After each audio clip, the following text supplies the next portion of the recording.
महाराष्ट्रासह केरळ, कर्नाटक, गोव्यात हवामान खात्याचा रेड अलर्ट। महाराष्ट्रातील काही भागामध्ये अतिवृष्टी सदृश ते अतिमुसळधार पाऊस पडण्याचा अंदाज। मध्य महाराष्ट्र आणि कोकणामध्ये विजांच्या कडकडाटासह पावसाचा इशारा।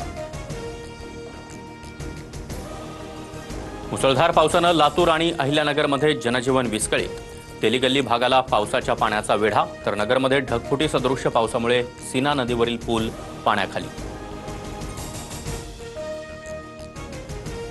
बीड, जालना, वाशिम, नांदेड, सोलापूरला जोरदार पावसाचा फटका। बार्शी तालुक्यातील तळवळे गावामध्ये घरांची पडझड, तर अनेक ठिकाणी केळी, संत्रा बागेसह कांदा पिकांचं देखील मोठ्या प्रमाणावर नुकसान।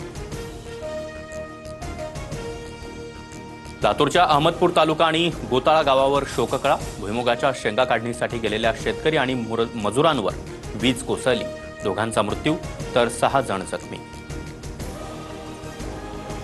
पुण्याच्या चाले गावातील पूल पाण्याखाली, 16 गावांचा संपर्क तुटला। पूल पाण्याखाली गेल्यानं पुलावरील वाहतूक पूर्णपणे बंद।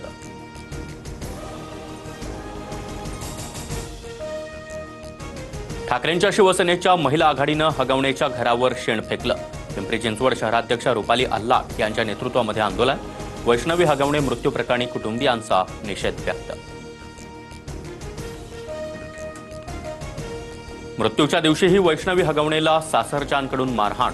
वैष्णवीच्या अंगावर एकूण 29 जखमा, 15 जखमा मृत्यूपूर्वीच्या 24 तासांच्या आतील असल्याची माहिती। मुजोर हगवणे पिता पुत्राचा नवा व्हिडिओ व्हायरल। माझ्या बापाच्या जीवावर हवा करतोय, व्हिडिओमध्ये सुशील हगवणेकडून उल्लेख। वैष्णवी हगवणेचा दीर सुशील हगवणेकडून लोकसभा निवडणुकीवेळी सुनेत्रा पवारांचा प्रचार। यावेळी लेकीला नाही, सुनेला निवडून आणा, हगवणेची इंस्टाग्राम पोस्ट चर्चेत। कसपटे कुटुंबाला बंदुकीचा धाक दाखवणारा निलेश चव्हाण अद्यापही फरार। पिंपरी चिंचवड पोलिसांची 5 पथकं निलेश चव्हाणच्या शोधासाठी रवाना। पुणे, गोवा, कर्नाटक, गुजरातमध्ये निलेश चव्हाणचा शोध। संगीता भालेरावांची रुपाली चाकणकरांसह सोनाली गाडेविरोधात महिला आयोगामध्ये तक्रार। चाकणकरांकडून जीवितास धोका, संगीता भालेरावांचा आरोप।